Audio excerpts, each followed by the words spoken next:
Good morning, everyone. Welcome to the Augmented Society Network. My name's Zoe Camper. I am one of the founders along with Jonathan Tavs.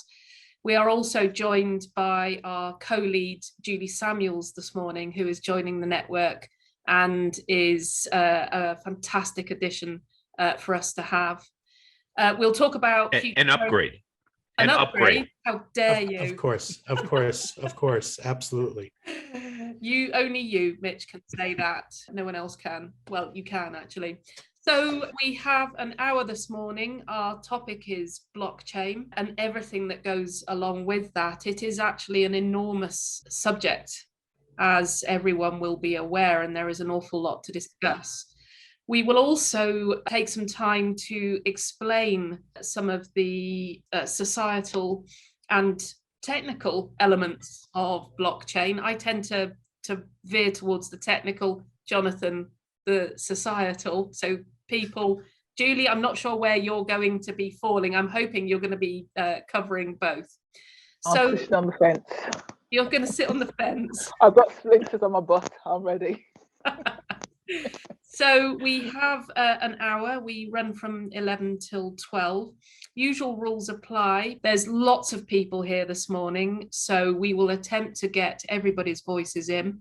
We do use the chat to get people into conversations. If you're feeling a little bit nervous, please just pop yourself into chat. Jonathan, Julie, and I will manage your questions into the session. Please don't be shy. We also don't need you to qualify yourselves in any way. You don't need to be the author of or professor of or anything along those lines. We just find that pretty well everyone that comes here is pretty fantastic anyway. So let's get stuck in. Our subject today, as I said, is blockchain. We are looking to have general conversation about the applications, the things that are exciting, what's going on that you have discovered and are using, some of the issues that might be arising, and some of the intentions of those people that are currently involved. It is, as I said, a huge subject. Going back to probably, I think it was 2008, when the domain name Bitcoin was actually registered.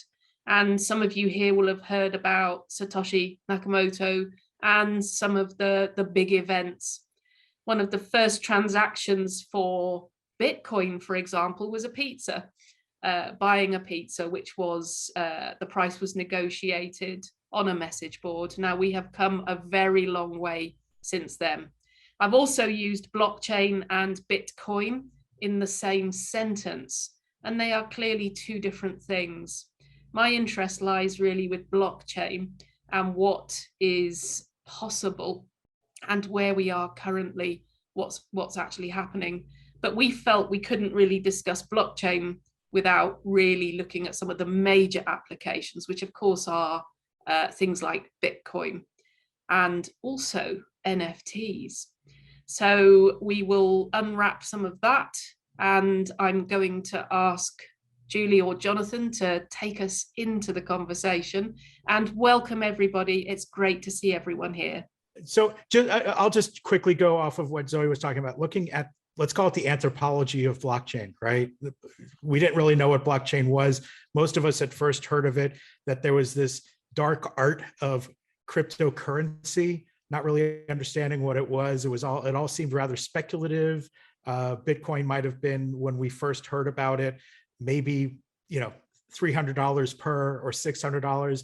And if we had enough cash laying around that we didn't care if we lost money or not, we might have gone in and bought a number of coins. That obviously has gone up to a tremendous value. But because of the buzz of that, that's what a lot of people were thinking about blockchain about, as opposed to the decentralized ledger, or decentralized meaning non-one server or non-one hackable server. And I know Zoe wants to talk about that 51% equation later, but just in the bigger picture of things, we're now moving in to, hell, if I want to talk about, everybody has this Bitcoin stuff or Ethereum or other forms of currency.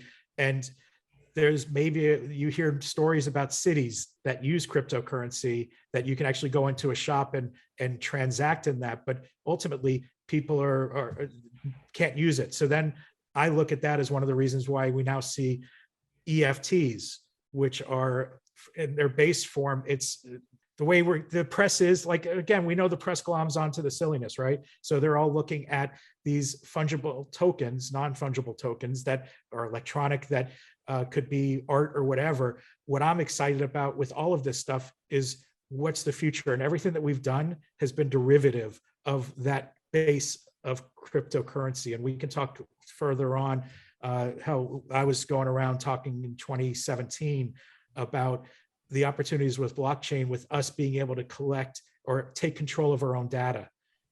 There's a lot that has to happen before that becomes a reality.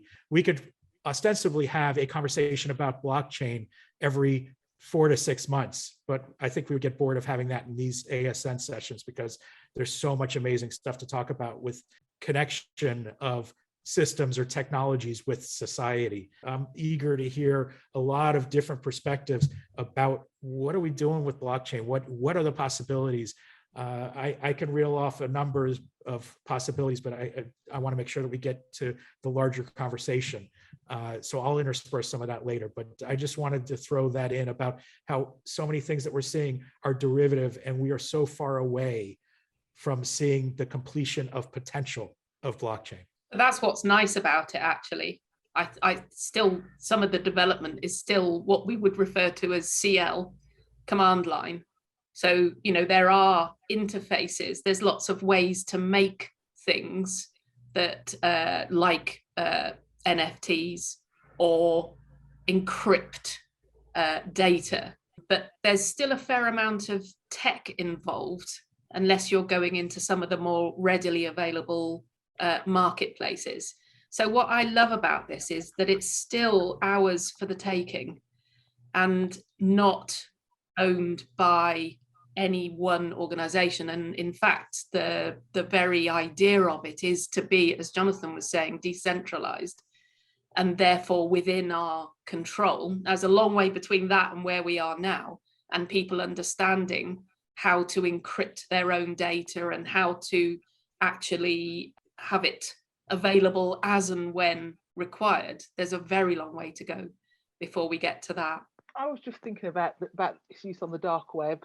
Obviously, in the lot of the news, that always comes up how, you know, that type of currency can be used for, you know, people trafficking, drug, terrorism, and that's the area that kind of really interests me, because effectively it's money that you don't have hold of, isn't it? It's transactions that you don't actually tangibly have in your hand, but yet it's been able to use to kind of fuel other types of use of technology in a way that we don't necessarily, or most people don't necessarily agree with. It was, I think, 2015, digital currencies were deemed free of sin. Prior to that, you're absolutely bullshit, right. Bullshit. Yeah. I mean, you know, remembering the Silk Road, for example, and using an Onion browser, that's all still there. It's actually wrong to think that Bitcoin is totally untraceable, but on the whole, it's certainly a good deal more penetrable than some of our other crimes. Mitchell puts in a question of, does anyone here use blockchain systems for anything except for currency? So I use it in my clothing design.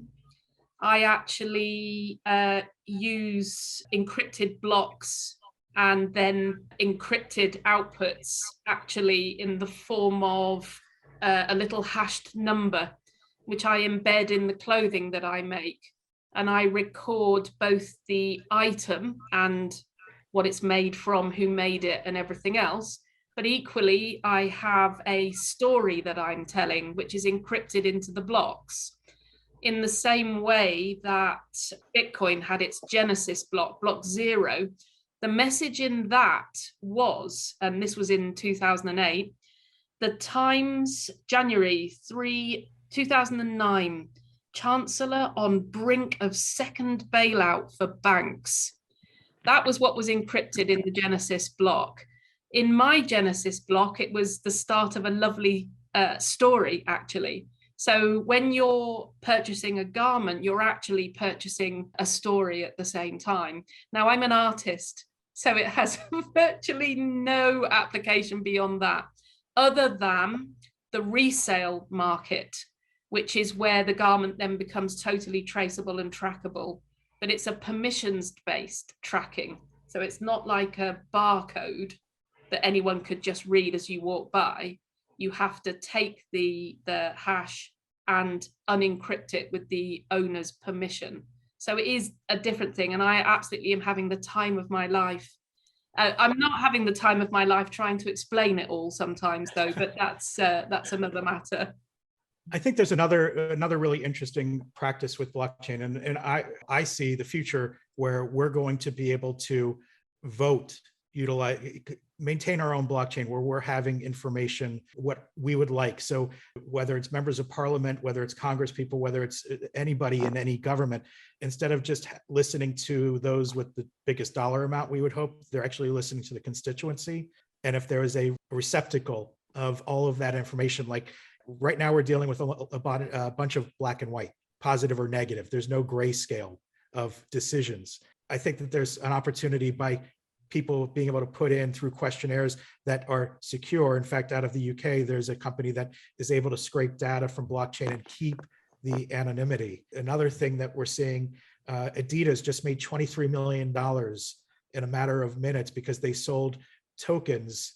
Yes, there is a token involved, but it allows people to have a seat at the table to gain access to other inside pieces, whether it's special content. We see Premier League clubs doing the same thing. We see sports teams in the States where you're really just getting, I'm sorry, I'm just seeing that there's such great content going on in the chat, which really does talk about, I would love to open it up for other people to bring these pieces of the environmental impact of blockchain, where we see NFT and the minting of NFT is extremely environmentally unfriendly, especially when you're talking about a auction situation, because every time that you are minting, that's another drag on the system. Great question from, is it Cathal, who's basically saying, are we seeing blockchain as flawless, which it isn't? And yes, version 1, which uses what's called a proof of work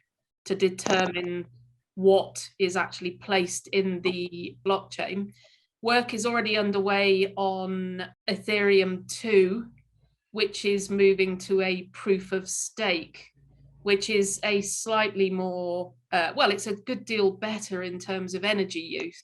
So the practical differences, not getting into too much detail, is basically proof of work have a series of miners who are confirming that the transaction detail is actually correct.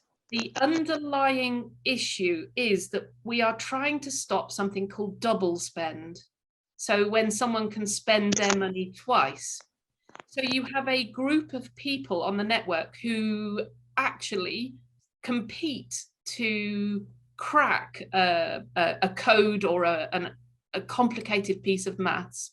And then the winner or winners are then allocated some sort of element of value, in the main case, Bitcoin, for doing that work. So they are doing the work that basically says that the blockchain is stable and that was a viable transaction. Now that takes up a lot of computing power and therefore a lot of electricity. The other way is called proof of stake. And I'm sorry, Zoe, why it takes, before you go to the second, why it takes a lot of energy? Because people want to be I'm new first. to this. Sure. So the miners want to be the first to do it. So the quicker they can do it, the more likely they have of being awarded some coin. So you want to be the fastest. And everyone who is doing that is basically, I've seen some great photographs of people's bedrooms with hundreds of hard drives all trying to crack this mathematical problem. The idea is that you want to be first, Carlos, because not everyone's going to be awarded the reward. So that's where the use of power comes in. Keeping in mind that there's a bunch of different entities that are having their full-on computers trying to be first with everything. Yeah. So it's a lot of computing power taking place when 99% of it is useless. Yes, thank you. My interest is not really in cryptocurrency, but in the use of some of the technologies in blockchain, which I think are quite exciting for data privacy. I'm an AI ethicist, so worry quite a lot about data privacy, which is a key issue. And in particular, I'm interested in some of the work being done by just only a couple of companies, one in the States and one in Europe, with a consortium to try and avoid fake news. And that is being able to provide the provenance of news articles. And I think one of the exciting applications of what is essentially, unfortunately, I'm a technologist, so excuse the tech speak, but just using hashtags as a fingerprint, if you like, I think is a very powerful way. TruePic is a company that's looking at, or they are already using it, where you can generate your hashtag from the source, whether it's your smartphone or some other device. And that means then you have a unique identifier and an audit trail of your data as it passes through cyberspace, as it were. I think that's a very interesting use of the technology. I think just as a little bit of clarification, in my mind, there are sort of three components. Blockchain is kind of bandied about, isn't it, as a big overall catch-all term, but I think the underlying technology of hashtagging, then the decentralized databases, and then the other layer that, of course, cryptocurrency adds on, which is totally unnecessary for other applications, is the whole idea of what is the value of this stuff. So the value of it is the energy which it costs to run complicated algorithms, which I just think is totally and utterly unsustainable when you look at the maths for that. Decentralized plus the hashtagging, I think there's some very interesting and exciting applications. So I'm new to this forum, so I've no idea whether very that's welcome. An area of interest or not. But there was I'll come back to the proof of stake in a minute, but there was an interesting point made by, I can't remember who it was, who was asking what amount of power the standard banking system uses, which I think was an interesting question to ask, actually, because there's a lot of pressure on, how much Bitcoin uses to mint or minting NFTs or any of that, any transaction. I mean, let's face it, no one's going to do this for free. So there has to be an incentive in the system for multiple people to run multiple ledgers and to provide clarity on what is real and what is not. So we can't expect that to happen for nothing. But if we were to move to Ethereum 2, that is using proof of stake, but that's not going to be with us for another year and a half, probably, at least. And yes, there are other blockchains too. Proof of stake is more interesting because it relies on having a group of people with the most to lose, which then basically puts the onus on them telling the truth, if you like, because they don't want to lose their value, their money. And that does not require endless, fast computational analysis of mathematical algorithm to enable the network to be stable. But there are issues with that as well in regard to how much that will cost, because some of you will have heard of the term gas, the way in which Ethereum charges. And if the network's busy, it will cost you more. There is also an issue on that network with people creating bottlenecks to raise the price. Back to the original question, none of this is perfect, but what is absolutely fascinating is a distributed database, which is all it really is, that we have a chance of potentially putting our data into and making available when we have agreed to interact with a particular party. rather than being taken off us in the form of exhaust from our phones every time we fill a form in and everyone else making the money from us.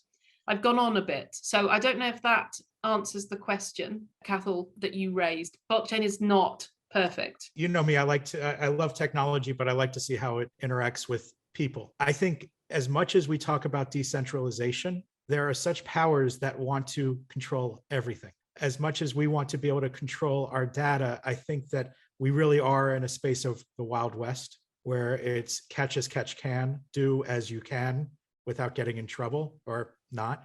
What systems are going to be put in place so that it remains decentralized, or of, in air quotes, of the people this system can be? Because I think that I know a lot of illustrations of how this can make lives easier. And we look at utilizing a platform like Facebook. When Facebook first came out, everybody was saying, wait, how is this free? Wow, this is amazing. I get to connect in different ways and I don't have to give anything for it. And now 15 years later, we realize we've given a lot of ourselves for that. And I think that that will make people more wary of entering this realm of possibility for blockchain and how much information. And I think that I am interested in seeing, maybe it's more think tanks. I don't know who's going to come out with it. I'm wary of any absolute company that has a product they're trying to sell, illustrating what the possibilities are. Has anybody seen anything that excites them in terms of practical use of blockchain that's not sponsored by Meta or any of these IBM. other big companies? Yeah, IBM. You remember when they really did run everything? At one point, Tesla was saying that they would sell their cars via blockchain, but I believe they backed off of that. So we're using it in a project as an alternative form of currency in order to support community development, and to contrast the idea that there is only one form of money that unfortunately is the exchange rate is always fixed for whatever goods you are exchanging, and therefore you are trying to then establish and prioritize communities' actions according to the needs of that local group, and therefore you can define exchange rate that different in a digital currency and use it as an incentive. So we don't allow mining for the environmental issue that we discussed before. Is a distributed ledger, but is being independently developed. So we don't rely on any monthly subscription or any sort of things like that, because it will be unsustainable for the community groups, and usually they are grassroots. So we use it to incentivize all sorts of exchanges, especially for sustainable development in a number of different communities. That's fantastic. And it is absolutely possible to build your own blockchain, other than the technical know-how. It's more than possible to do, as Gabriella, you have proved. And that's a fantastic use. I imagine at some point we'll see a WYSIWYG version of blockchain. Yes, there are some what are called dApps, distributed apps creation tools, but I don't know. If you're building your own servers and doing everything else, then it's relatively straightforward. I don't know, Gabriella, do you have some developers you're working with, or are you doing it? No, we're working with a developer. The cost is the bespoke element of then catering the blockchain to the need of the community, and the maintenance of it, especially if a grassroots group doesn't have the technical expertise. So we have a developer, and the largest investment came from a grant, and that created the infrastructure, and then the agreement is that is licensed for free perpetually, but then you have to do all the bespoke work that obviously is required, and that costs money still. Yeah. So, yeah. I think that's a fantastic way of doing it, though. Thanks. Estonia is an example of a country that's actually using, they call it blockchain, but it isn't technically really blockchain, but they use it for data privacy. I think it's the only nation that has sought to create its own digital highway, if you like, for public services, and that I think is quite an exciting application of the underlying hashtag-based technology for ensuring data privacy. Absolutely. I think a continuation of that data privacy element is in the utilization of blockchain as opposed to ISP in determining where you're connecting from and the access that you have things because of it. And I'll just use a simple situation. For those who are fortunate enough to travel or were fortunate enough to travel greatly before the pandemic, if you had a Netflix account, if I'm based in Los Angeles, I would maybe download or access movies and television shows that are available Netflix US. But then I would be working in my UK office and I would all of a sudden have all this access to other things. And then I would go to another place and have access to other, like, other movies that aren't available anywhere else. So I was like downloading and figuring, well, I'll watch this before I log in to a Wi-Fi at the next location, because I know I won't have access and I couldn't see it any other way.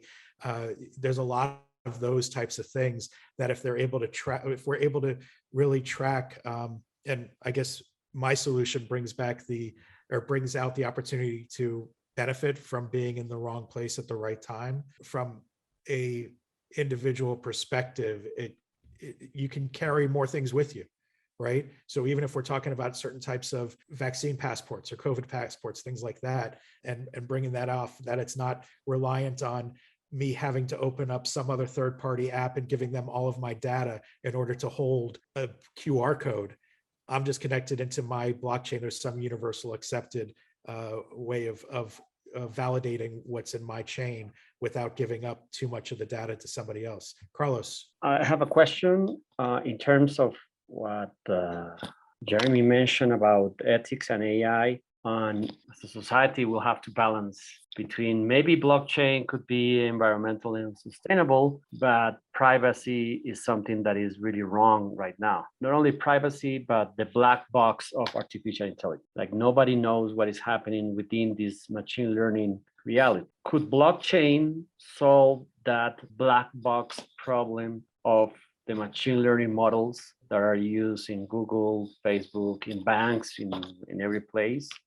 So even though it is environmentally unsustainable, it's not as bad as the privacy and the idea that my data is used without knowing how it is used. It is the least evil, which is not a good way to think, but so I don't know if I asked a question, but that aligns with what Neil was saying about trust. I mean, the huge issue of trust in his comment in the chat. The idea of fairness within the use of data is something that ends up with the rights of the owners of the data. They want to know what is being done with my data. If I click a photo in Facebook, how does being used?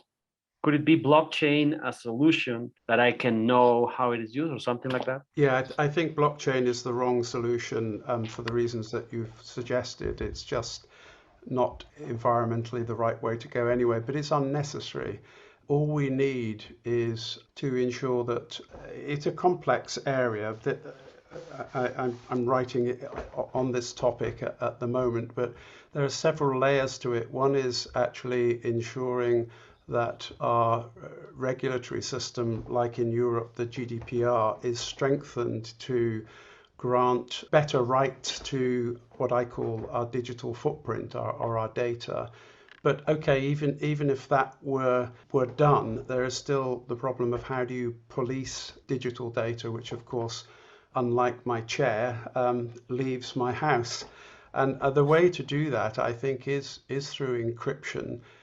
You don't need blockchain to do that. The technology is quite a well-established technology. I think that is one of the ways of approaching this, and certainly it's the only way that we have any hope of dealing with deepfake, which covers a whole range of things from fake news through to even kids now downloading an app on their phone and morphing pictures of their friends in really quite unkind ways. And we're at a point where I think it's almost impossible for a human to tell the difference between a deep fake and something that's genuine. And I think the only way forward is through using, as I've said, the sort of hashtagging approach. And that is something that a few consortia are doing. I think it's the New York Times, the BBC are involved in some trials using that technology.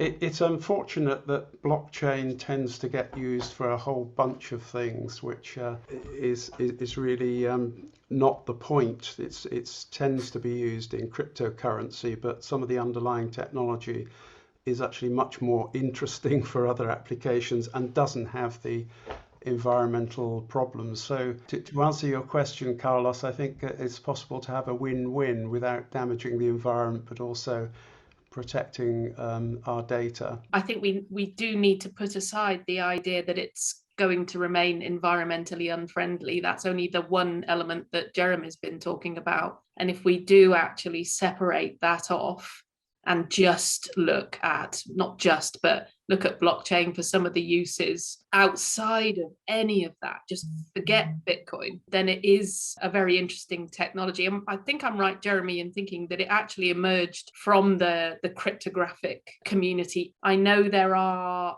some issues which I think I've surmounted, but I don't know, with collisions, because some fingerprints are repeated, and I don't know how that situation will be addressed, but I think I'm looking very far ahead. But it's certainly something that popped up for me, where some of those fingerprints are identical.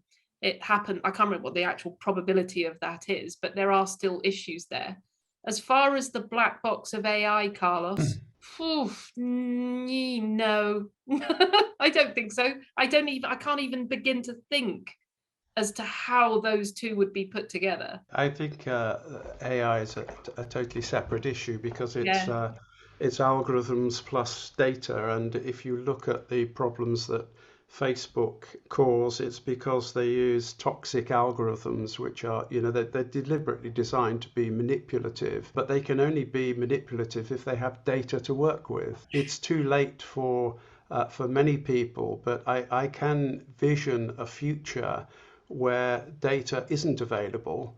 It's protected not only by law, but also by appropriate technology, so that you can uncover, if somebody steals it, you can uncover it. And then that means that you've turned the business model on its head, and you can't have toxic algorithms sucking you in and leading you down rabbit holes. And it doesn't totally solve the problem, because there will always be bad actors anywhere on the internet and off of the internet.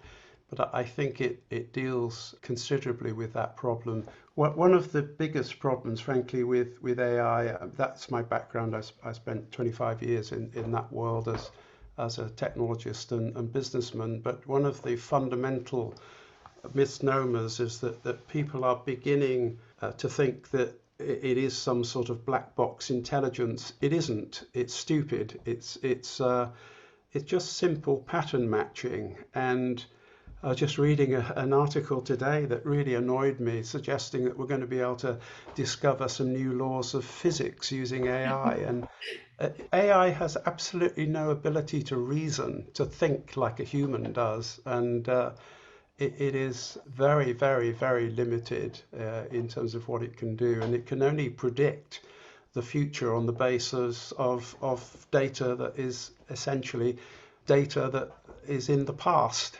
And is always going to be biased. Why? Because we're biased people, all of us, whether we like it or not, and we're the people who've generated that historic data. So the whole idea of creating trustworthy AI, in my view, is a nonsense. It's just not possible. But it's unpacking this, trying to get the messaging across so that people who aren't technologists understand that there's an awful lot of hype being pushed by big tech, because obviously it's in their advantage, and it is quite dangerous, I think, in terms of how it's. Are we close to like a .com bubble, meaning that we have that was in year 2000, something like that everybody was talking about .coms, and there was a lot of venture capital going in, and then everybody's talking about blockchain and trying to do, and with NFTs and all that. And then suddenly in 2, 3, 4 years, we're going to realize what we know right now,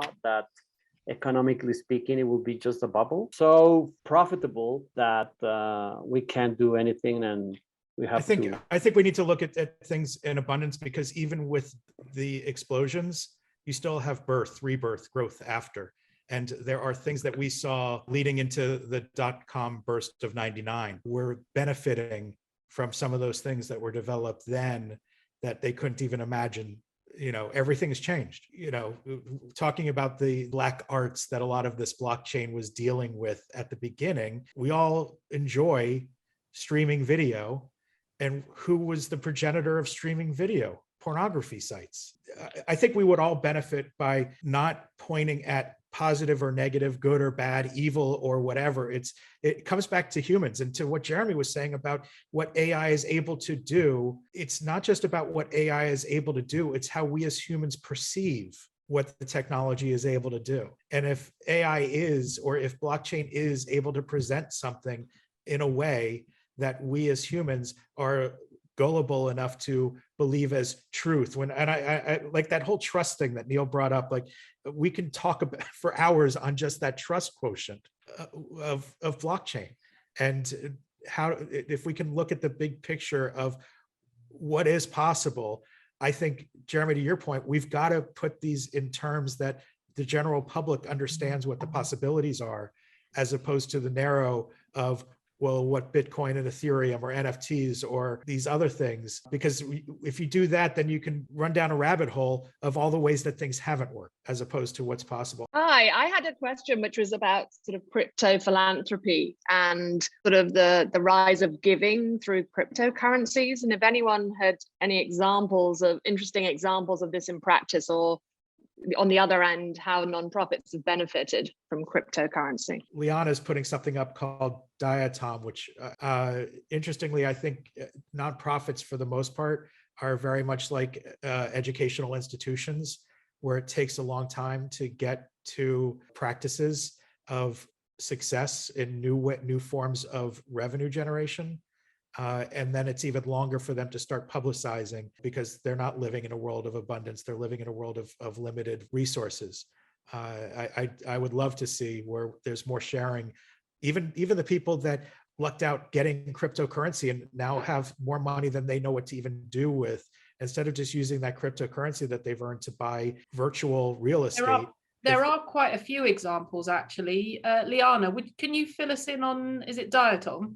Yes, I'm not entirely fully read up on them, but I have been looking them up. It's ocean protection. It's a decentralized autonomous organization.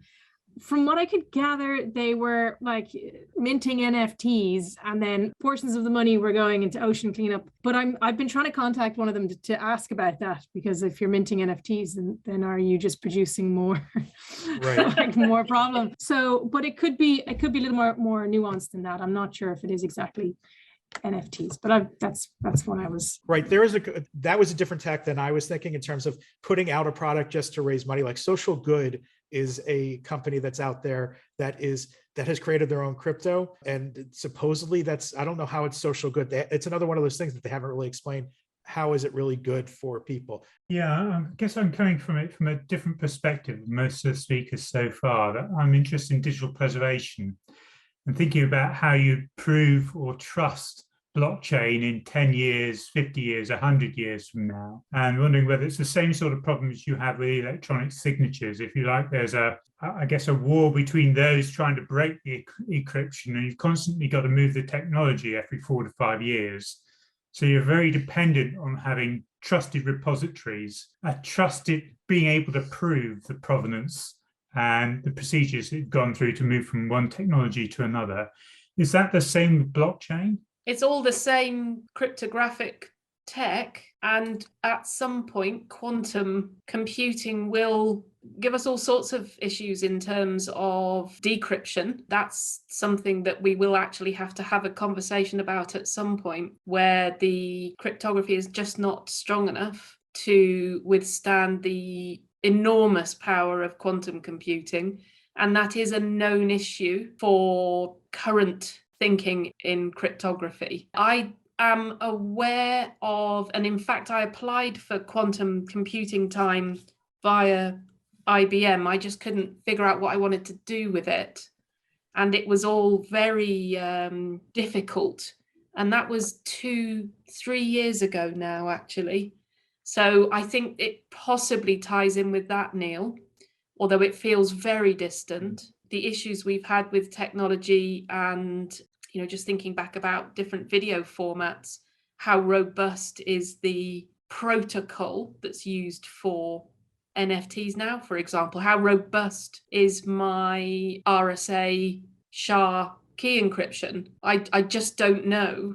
And it's a shame that we're building a world in a way that's going to rely on such industrial strength privacy types of technology.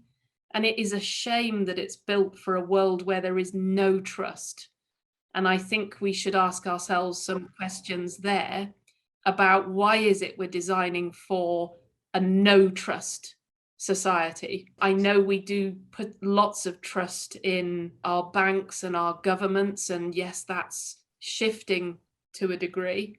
And banks rely on something called Know Your Customer, for example, which is a whole series of ways in which I identify myself. All of those have been cracked, driving licenses, social security numbers. There isn't anything that us humans can't break.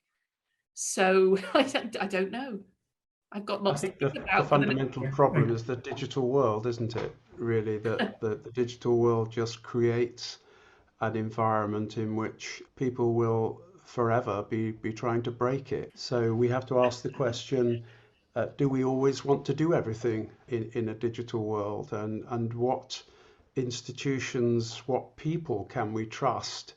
And therefore we might well be building relationships with institutions and people in a different way, and just accepting that if we want to have a public internet in which we're quite happy for our pictures and our posts and everything else about us to be publicly available, then that's a risk. I mean, it's like me putting the contents of my home out on the front lawn, and how am I going to protect it?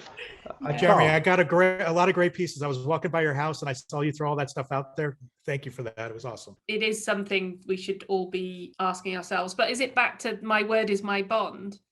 I remember as a young person reading about the rules of war, how there were ways in which war should be undertaken and things that would be, morally wrong, whereas to me, war was wrong, right throughout. How do we get back to what decency or common love for each other? How do we do that? Or mindfulness for each other, compassion, empathy. Yes. So I have a final question, if I may, as well, to put this in, because thinking about NFTs and how they work on the ledger and relating it to a real life digital object.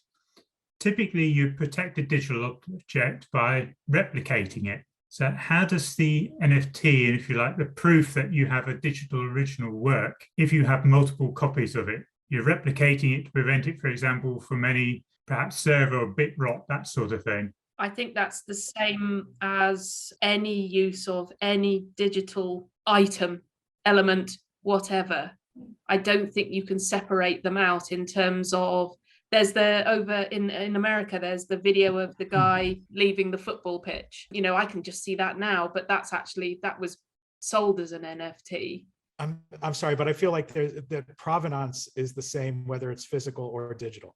Right. And so if you can make a copy of a digital thing, but if provenance is only given as a token, in this case, to one person, the same aligns with everything that we're talking about with blockchain, right? That it's attributed to a block in the chain. Provenance is there. We know where it came from. It can be transmitted.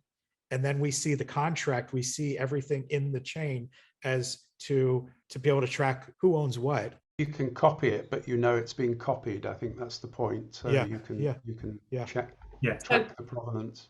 Mitch is basically saying that this is all a way of creating scarcity in a world where that scarcity is just a meaningless word. Well, absolutely. I suppose I'm coming of it, as I said, from a digital preservation perspective, and somebody's interested in personal collections, which in the analog world, for things like authors, when they wanted to sell their manuscripts, or their estates did, there's a known price for that. It's a scarcity because you have provenance from the family. You can sell it to a museum for a substantial amount of money. It hasn't been that in the digital world, because there's always been that problem about how unique is this copy of Word of this manuscript, or this email, how many copies of it are there, which NFTs seem to be being used partly to help, if you like, monetize that sort of material now. But it does raise some interesting issues going forward. But even with that being said, and we talked about this when we were talking about creativity in the digital realm of a number of months ago, the beautiful thing I think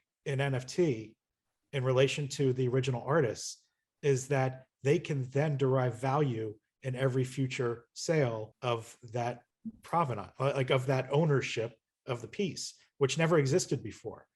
Right. So somebody could be a struggling artist, their piece automatic, like for some reason blows up, they die, and the estate like has no ownership of that, as now somebody is making 20-fold what they paid for it.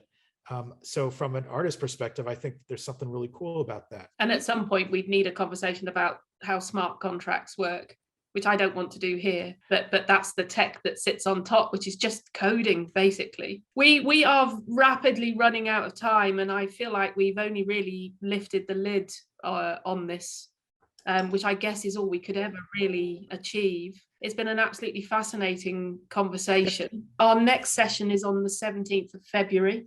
It's about aesthetics and health, and it promises to be a very, very interesting subject. And Jonathan, do you want to just briefly tell us a little bit about that? Yeah, no, it's human nature. We want everything that looks beautiful and is amazing and we can show off to our friends. But then when you start talking about how helpful is this really, you know, do we derive use or is it actually hurting us? There's so many examples, and we'll talk about that. And it should be a really good, fun conversation as we talk about, are we better with this or are we better with that? We're also launching our next big project in April, which is about creativity, which if you look on the Augmented Society, you'll see the details there, but we would love to have you on board for that. Last year, we published a paper, 30 authors, 5 continents. It was received really well and well publicized as well. So keep an ear and an eye out for that. Thank you very much for coming this morning. It's been a fantastic conversation. I'm going to sign off and say thank you very much. Thank you, everyone.